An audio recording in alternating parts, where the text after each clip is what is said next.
कंवरिया हो भोले बाबा जोगिया हो राम।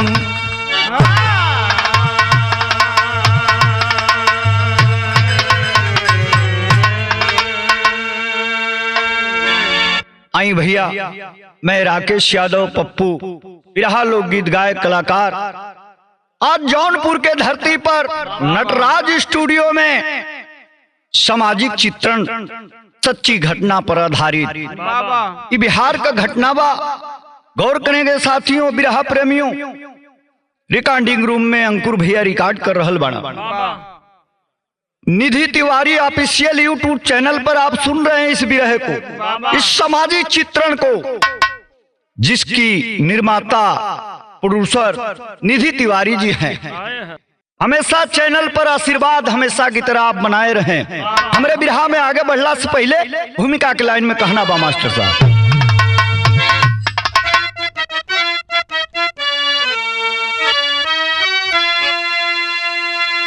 कल्पना भी कभी दंग हो जाती है, खेल कुदरत जब अपना भी हंस के दिखाती।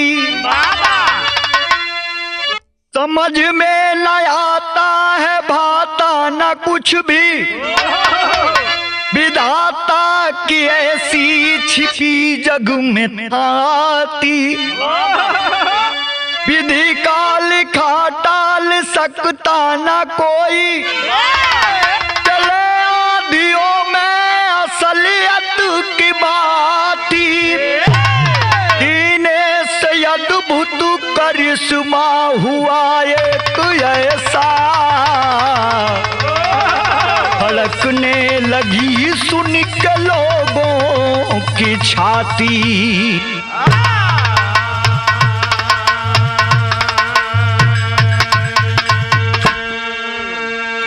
विधि का लिखा टाल सकता न कोई, चले आधियों में असलियत की बाती। अरे दीने से अद्भुत करिश्मा हुआ एक ऐसा, धड़कने लगी सुन के लोगों की छाती। विधि का विधान विधि का लेख केहू मिटा ना सकत है। अब भगवान का कृपा रही तो आधी में भी दीपक जलते रहेला, अपन उजाला दिहल छोड़ेला ना। लेकिन बिरहा में आगे बढ़ला से पहले एक लाइन बड़ी चटपटी गजल लगत हो। कैसे?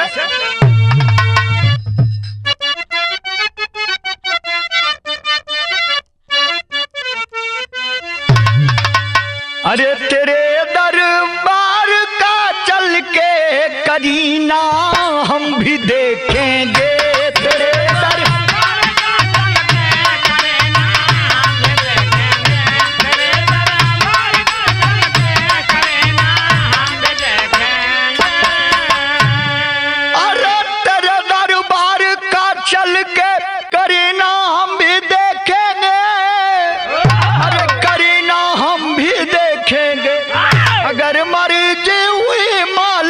मदीना हम भी देखेंगे।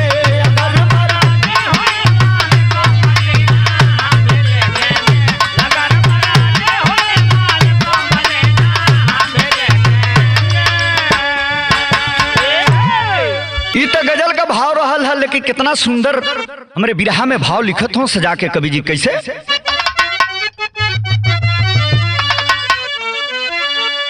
बना के मालिक की मर्जी,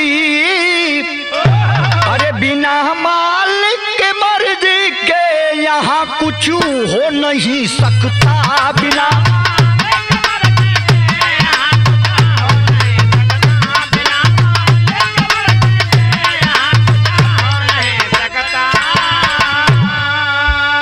अरे बिना मालिक की मर्जी के यहाँ कुछ हो नहीं सकता।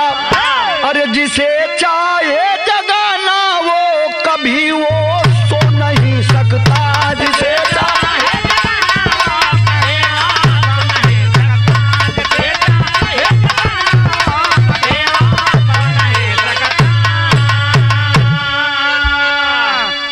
बिना मालिक की मर्जी के यहाँ कुछ हो नहीं सकता।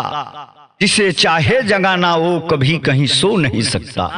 अगर प्रकृति नाराज हो जाए ईश्वर नाराज हो जाएंगे।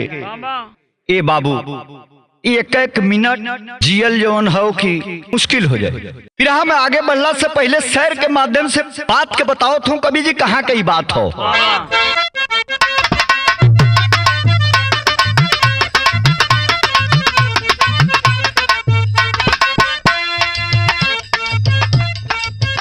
करिश्मा सदियों से होता जगत में, करिश्मा सदियों से होता जगत में आया है, पुराण वेदों ने सच्चाई जिसकी गाया है।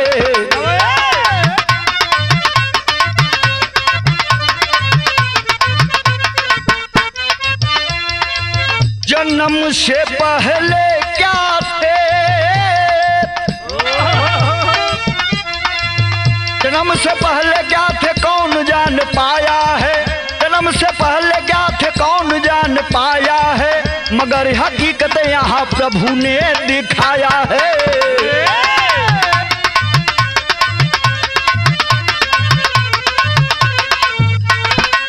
ये बात कहाँ के हो, यही कलयुग का बात हो, पूर्व जन्म पर आधारित कथा हो हमारा, सच्ची घटना बात। बिहार छपरा में,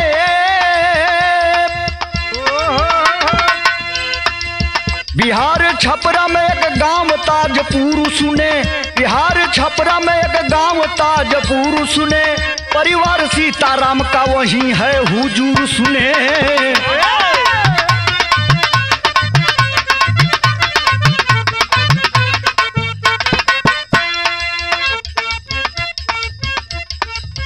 बेटा ज्ञानचंद को हुई जब सगाई है, बेटा ज्ञानचंद की हुई जब सगाई है, बहुबन तारामती घर में सुने आई है, दशा गरीबों का, दशा गरीबी का परदीन बाबू कटने लगा, दशा गरीबी का परदीन बाबू कटने लगा, विधि का चक्र सुने धीरे धीरे चलने लगा।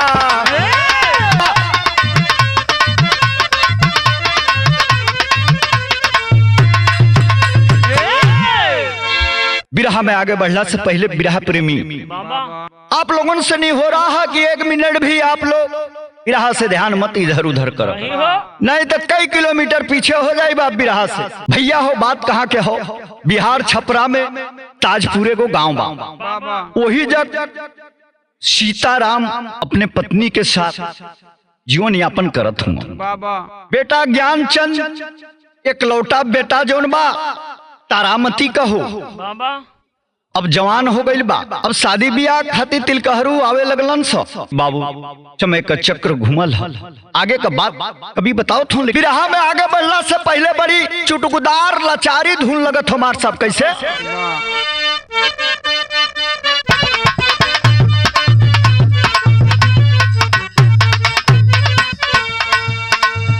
हाई हुड दिखा के हो, हाई तो हुड दिखा के मूड मोर बिगाड़ दिहलस, नासा मोर उतार दिहलस।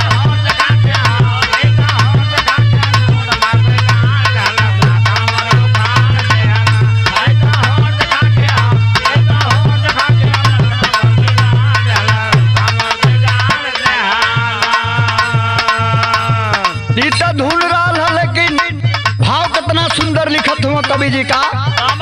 एक दिन तारामती हो, एक दिन तारामती गईली बीमार होला, चार ज्ञानचंद भइले।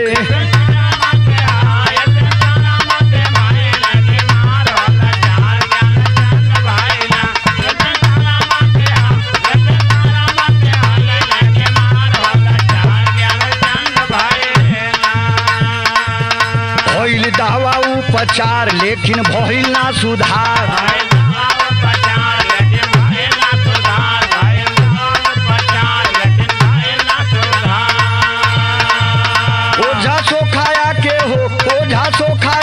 पहले सब बहार होला, चार ज्ञानचंद भइले।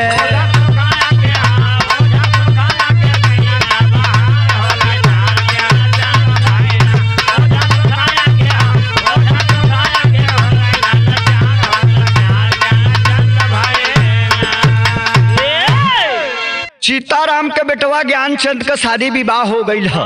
तारामती दुल्हन बन के आयल बाड़ी। ए भैया कुछ 6 दिन बीतल हो और तारामती के शरीर साथ ना देथिए, स्वास्थ्य बड़ा गिरे लगल है। डॉक्टर के लेके दौड़त हूँ। हमारे बिरहा में और एगो गीत बदलत हो मास्टर साहब।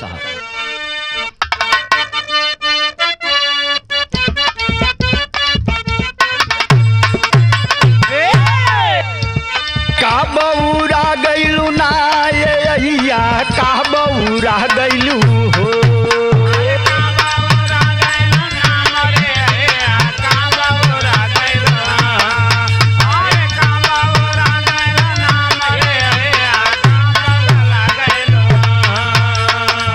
हम तो खुद ही रही बौरहिया, हम तो खुद ही बनली बौरहिया, ये अहिया का पगला गैलू हो।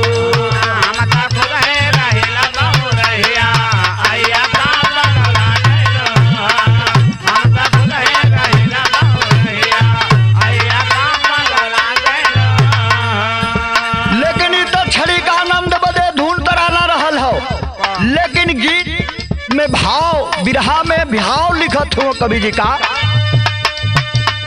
बिगड़े हलतिया ना ये भैया, बिगड़े हलतिया ना।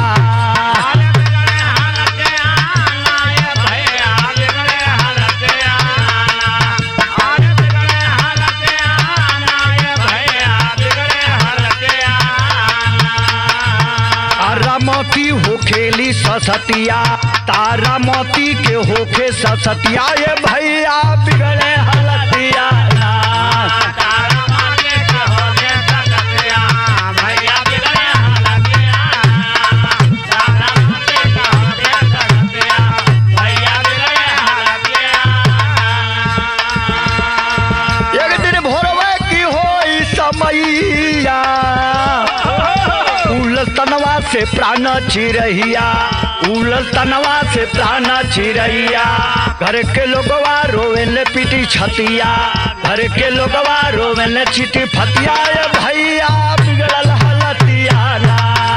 घर के लोगवा रोवेले पीटी छतिया, भैया बिगड़ल हलतिया। घर के लोगवा रोवेले पीटी छतिया, भैया बिगड़ल हलतिया।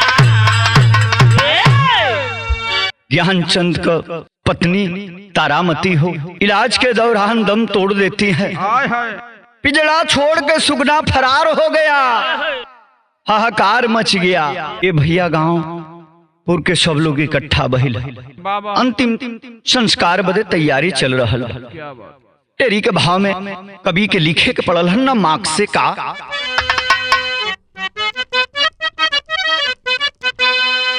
लीला नहर के जाने ला केहू, क्षण में फेल हो जाला सगरी कुटुम कबीला, यार कबीला बा।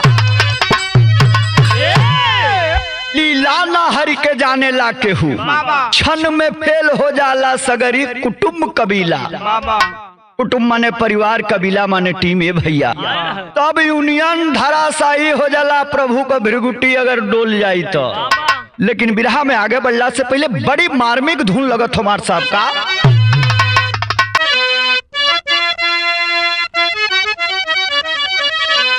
ये बीरा काशी बता दो कितना दूर पैरन में छाला पड़ रे गयो।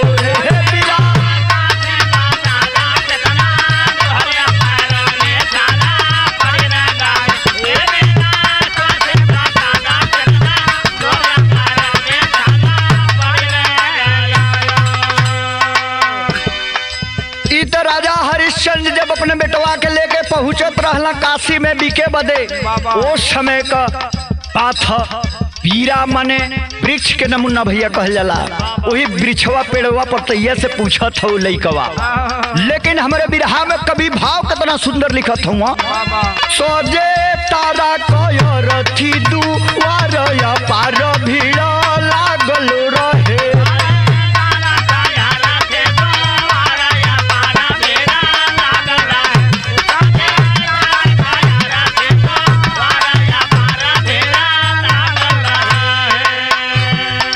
और रथी पलसिया हो जैसे रखाई।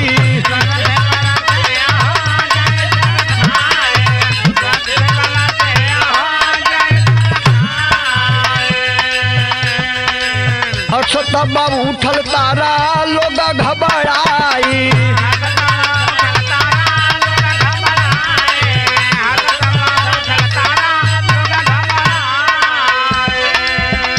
उठ के फेंके कफनवा के हर पार भीड़ लागी गयो।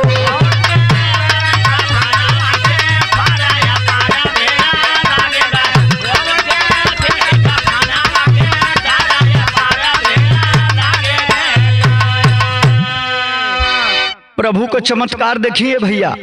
गांव जवार जुटल बा, अर्थी का तैयारी कंप्लीट हो गई हो।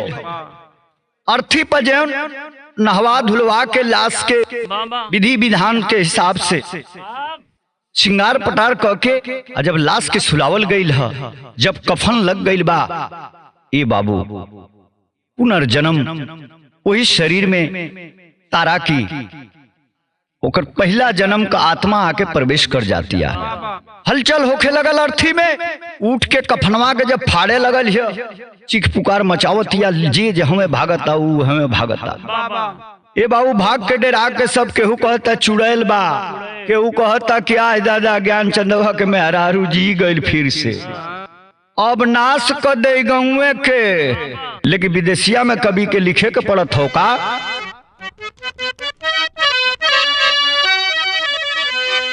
उठी के बैठली तारा आ देखत बाटे लोगो सारा, आ सब ही से कहे रोई बात तवने छनवा। गौआ पड़रिया जाइब यहाँ नहीं रह पाइब, अटुअरा हमारा बाटे वहाँ दुई ललनावा। आ सोचत बाने ज्ञान चंद लागे बुद्धि भइल मंद, आ केहुए के चिन्हे तारा करे तुम्हारू दनवा। ए भैया तारा उठ के हुई अर्थी पर रोहतिया चिल्लातिया, अरे हमके कहा तो हम लोग धो के लिए लहजा, हमार गांव पड़रिया है, हमार 2 गो टूअर लइका हमार इंतजार करता न सो। हम यहाँ लोगन के बीच में तमाशा बन के बानी।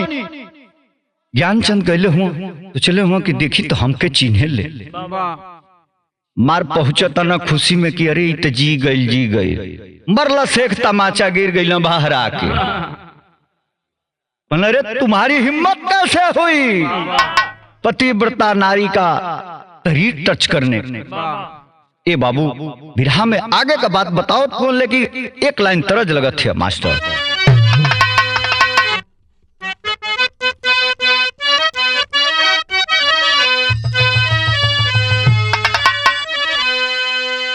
अरे गंगा किनारे मोरा गाँव हो, अरे गंगा किनारे मोरा गाँव हो, घर पहुँचा दह देवी मैया।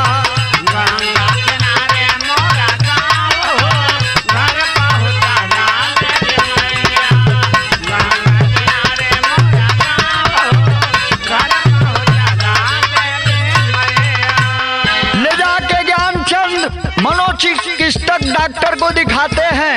तमाम ओझा सोका लोग आइल बा, सब कहता कि ऐसा है कि ये दिमागी हरकत है, कुछ दिन में ठीक हो जाएगी, ले जाओ पहले के भांति अपने परिवार में इसे खिलाओ, पत्नी तो तुम्हारी है ही।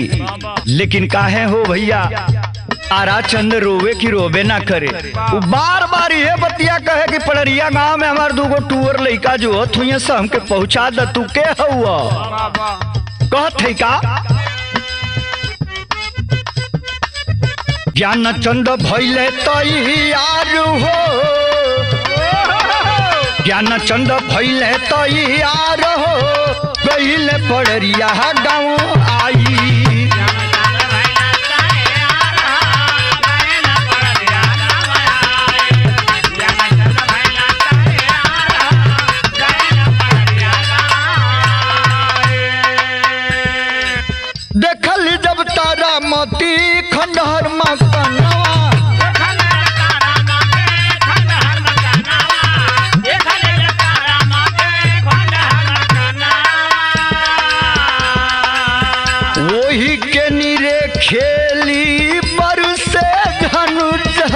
नयनवा। लोगों मन से पूछे लीती खारू हो, लोगों मन से पूछे लीती खारू हो, गईली पड़रिया गाँव आई।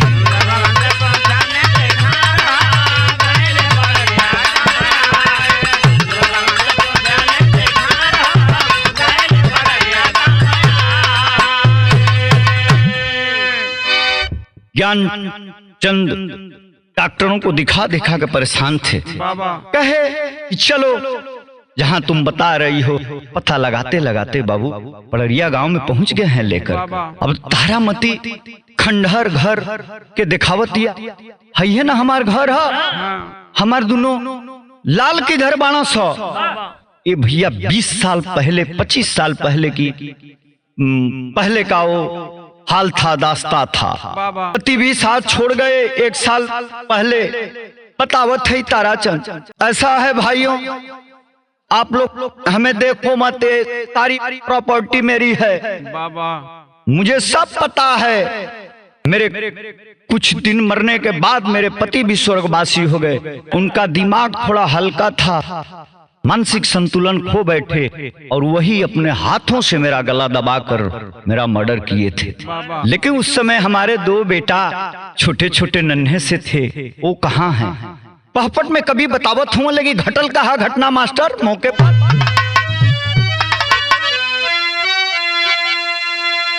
अरे रोवे तारा लोगवन की समानवा मनवा तरसत बाप, अकावा बाने दूनो मोर सुगनवा मनवा तरसत बाप।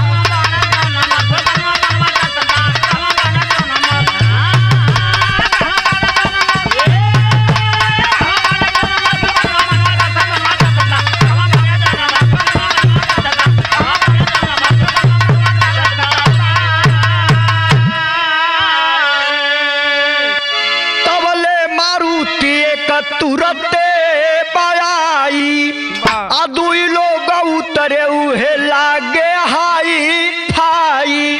अरे देखी के तारा दौड़ल तवन छनवा मनवा तरसत बा, डाटे दूनो छोड़ी दे नीच बतनवा मनवा तरसत बा।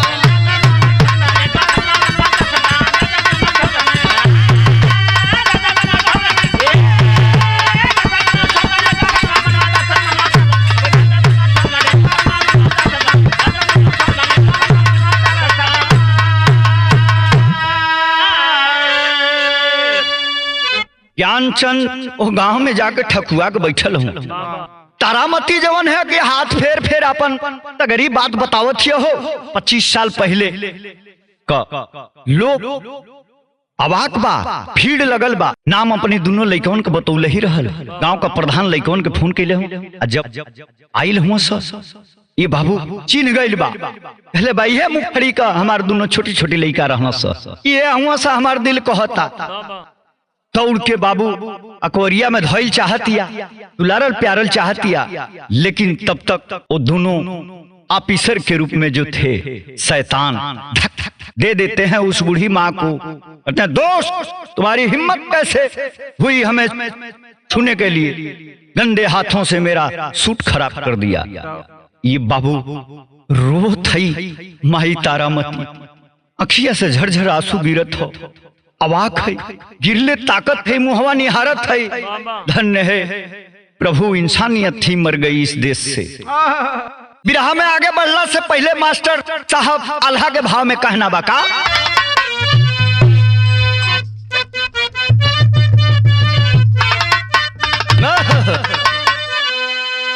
अरे धन्य ये विधाता तोहार, अरे कैसन विधनमा स्वामी धन।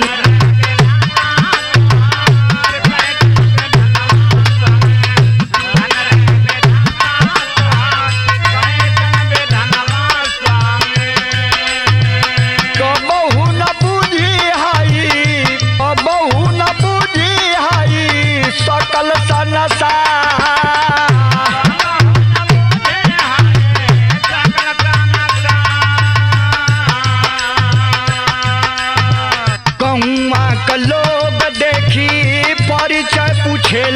भैया।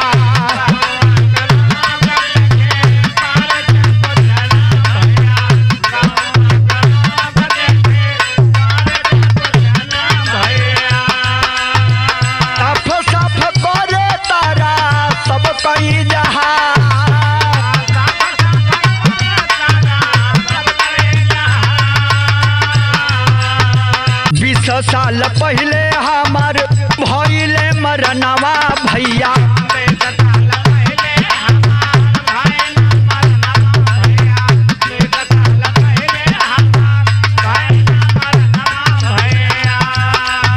लगली देखावे घूमी घरवा दुआर।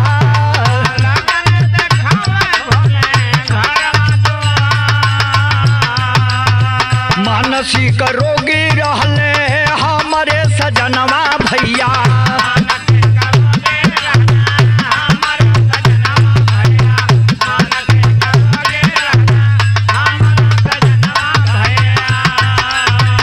सुतले में ले हले जनवा हमार।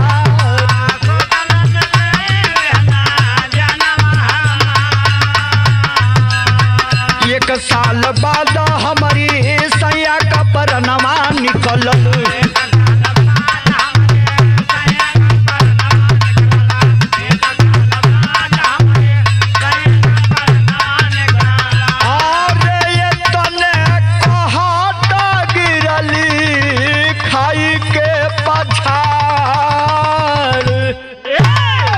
बाबू इधर बच्चे धक्का दे दिए थे।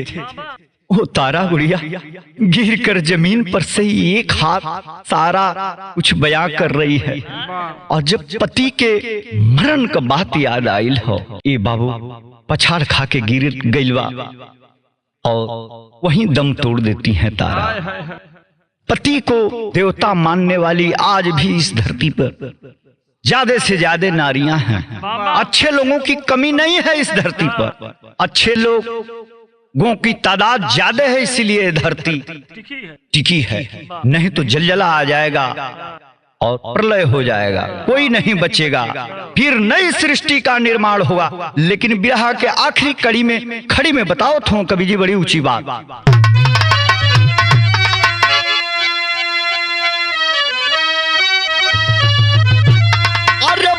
के सुनी लोग गए चकराई भैया। अरे तारा दुनिया से अबल चलली विदाई भैया।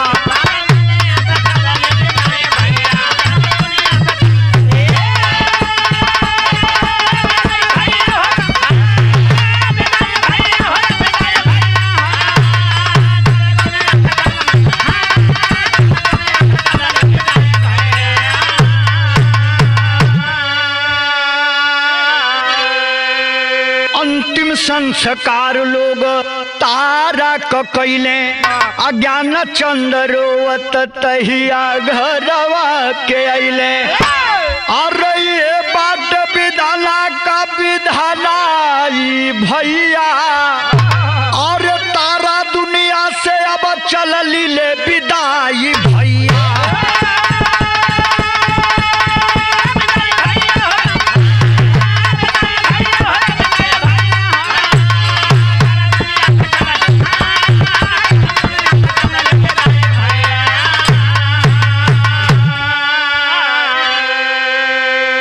कुसुम पराग स्वामी गुरु जद्दू हरि की लीला न्यारी।